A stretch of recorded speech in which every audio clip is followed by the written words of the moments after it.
Good morning, I'm Taylor Wilson, and today is Monday, November 27th, 2023. This is The Excerpt.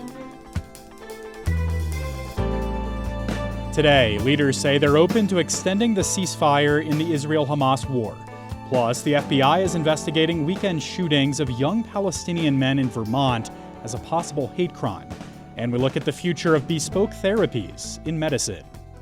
We have several stories this Monday morning related to the Israel-Hamas war, where a ceasefire continues today. 17 more hostages, including an American child, were freed by Hamas yesterday. That now brings the total to 62 of the 240 hostages captured by Hamas last month who have been freed during the pause. The hostages being released are women and children. Israel's prison service said it had begun releasing 39 Palestinians facing or convicted of terror-related charges. They are also all women and children. Hamas leaders yesterday announced an effort to extend the ceasefire that's still set to expire after today. They said that would include the release of more Palestinians held in Israel and more hostages held by militants. The Israeli army's chief spokesman said Israel was open to extending the truce if more hostages were released. Amid the truce deal, there have been increased shipments of fuel and supplies into Gaza. But aid groups say it's not nearly enough for the needs of the 2.3 million Palestinians in a territory where the UN says 45% of housing is now too destroyed to be lived in.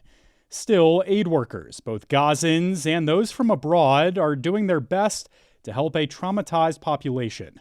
I spoke with USA Today national correspondent Chris Kenning about their work and well-being. Chris, thanks for hopping on The Excerpt today. Thanks for having me. So, Chris, let's just start here. How much aid has actually gotten into Gaza during the war's first few weeks? And, just how badly has it been needed? Gaza is a place that has for years been dependent on humanitarian aid. Even before the war, more than half of its 2.2 million residents depended on international assistance for basic services. Before the conflict started, about 500 trucks of food and goods were coming into Gaza every day. The war obviously disrupted that. For example, between October 21st and November 20th, you were seeing about an average of about 40 trucks a day. Some aid was getting in, but very little, way too little, according to aid groups. They were also struggling to get it distributed because of the lack of fuel and the fighting. According to the UN, more than 1.5 million Gazans are displaced, 18 hospitals shut down, and across Gaza, but particularly in the north, food and water supplies are running very, very low. The lack of fuel also means communications and essential services like water, desalination plants are failing. The larger aid groups are doing what they can. They're sheltering civilians in, UN schools. They're trying to evacuate patients from hospitals and distributing what they can get in, trying to keep clean water flowing where they can. But the fighting and the shelling has really stymied much of their work. Yeah, and Chris, you spoke with one American aid worker who was stationed in Gaza, Emily Callahan. What was her experience like, especially in the first few weeks of this war? Emily is a Connecticut emergency room nurse who works with Doctors Without Borders. She and a team from this group were assigned to the Indonesian hospital, as it's known, just about 3 miles from the border with southern Israel. They had a mission to help with limb reconstruction, surgeries, and improve their ER there, which was kind of overcrowded. And on October 7th, when the war began, she was right next to another hospital where she was staying. And she heard the rockets flying, and very quickly the retaliation came from Israel. They had to move several different times to avoid the fighting. She wound up at a UN facility that was housing tens of thousands of displaced Palestinians. She described the scenes that she saw around her: grief, anger, desperation. She said a woman tried to give her child to take out of Gaza, which of course she couldn't do. She worked with local colleagues with Doctors Without Borders who had lost relatives, who had lost homes. So it was pretty tough. She eventually was able to evacuate through the Rafah gate, but unfortunately, her Palestinian colleagues weren't able to do that. What is Emily hearing now about the aid workers still in Gaza? What's it like there for them?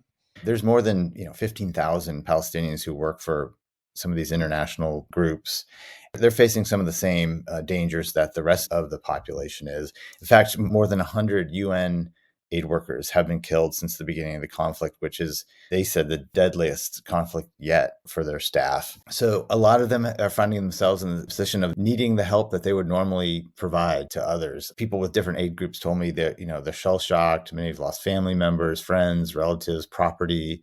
They're struggling to get medical care and water and all those things. Emily's colleagues with Doctors Without Borders, which she grew really close to during her time working there, they were logistics managers or drivers or had other roles. They're scattered. They're struggling as well. Some ended up trapped inside a guest house recently, trapped by combat nearby. And Chris, a temporary ceasefire has begun in this conflict. What do aid organizations say about this and what it might or might not allow when it comes to aid in the coming days? Generally, what they said was it's not going to be enough. It's going to be a drop in the ocean, as one man described it. This agreement to release hostages and have a temporary pause in the fighting, it's unclear exactly how long it's going to last. And one of the issues is that some of these aid groups said there's challenges to getting aid through a single entry point. There's only one entry point that they can get it through. There's also a lack of fuel to distribute the aid once it's into Gaza to get it to the various locations they need. So I think, from their perspective, any humanitarian aid is helpful, but they don't see it as being nearly enough. Chris Kenning is a national correspondent for USA Today. Powerful story, Chris. Thanks so much for coming on and talking about it. Thank you. Stateside, the FBI is investigating the shootings of 3 young men of Palestinian descent who were injured near the University of Vermont while visiting for a Thanksgiving holiday gathering on Saturday. Authorities said they're searching for the suspect and that the incident might have been a hate crime. The police chief of Burlington, Vermont, John Murad, said in a news release yesterday, quote, "In this charged moment, no one can look at this incident and not suspect that it may have been a hate-motivated crime," unquote. 2 of the victims are in stable condition, while another sustained more serious injuries, according to police. The 3 20-year-old college students were visiting one of the victims' relatives when they were approached by a white man with a handgun. Police say that at the time of the assault, 2 of the victims were wearing keffiyehs, traditional Palestinian scarves. Congress is aiming to pass a foreign aid package by the end of the year to bring what some lawmakers say is critical assistance for allies, including Israel and Ukraine.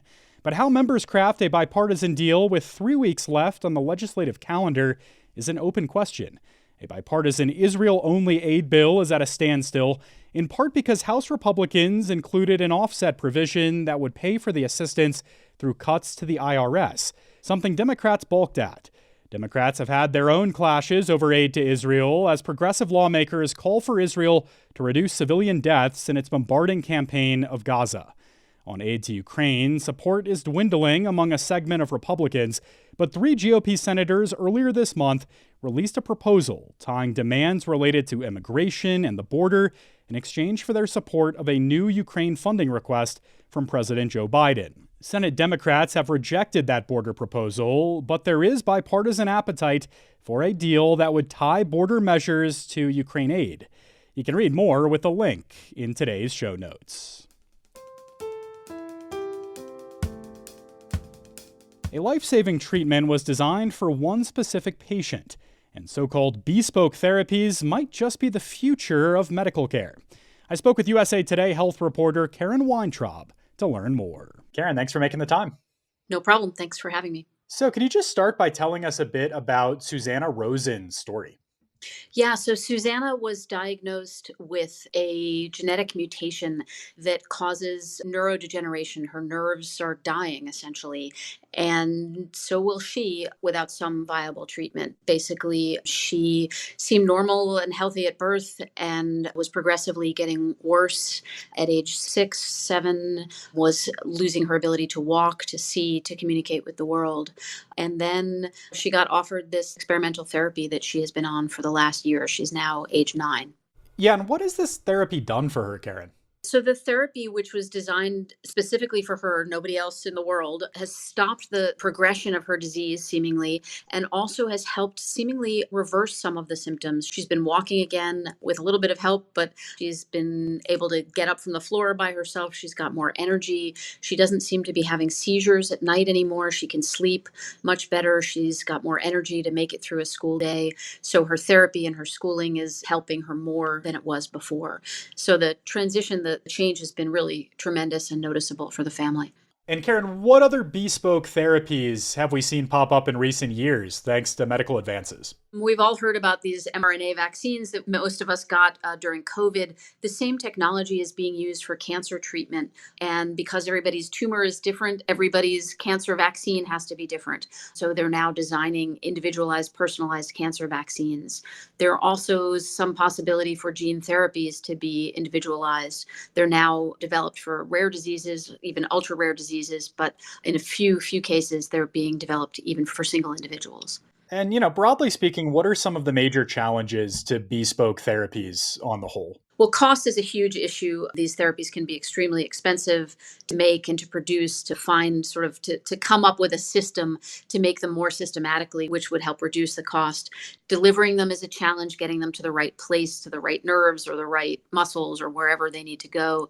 Also, a lot of these diseases, we can say, oh, rare disease, let's just cure them or treat them. They're all very, very different. Even the mutation that Susanna has is different in other people with a mutation in the same gene.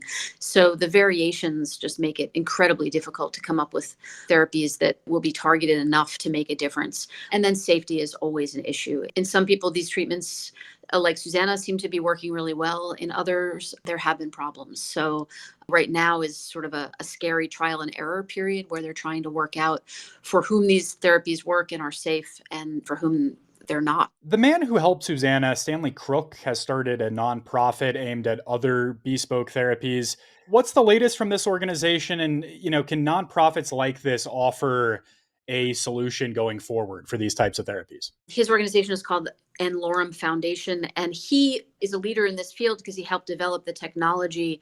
So he really helped create this field.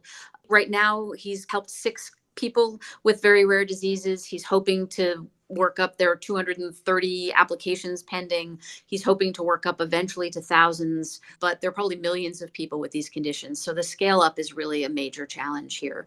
And it's going to take years, if not decades, to get to the point where people could be routinely treated. And there are a lot of people working on this, but it can't happen fast enough for the patients and their families. Karen Weintraub covers health for USA Today. Thank you, Karen. Thank you. And former First Lady Rosalind Carter will be honored in memorials beginning today. You can follow along with usatoday.com. Thanks for listening to The Excerpt. You can get the podcast wherever you get your audio. If you use a smart speaker, just ask for The Excerpt. I'm back tomorrow with more of The Excerpt from USA Today.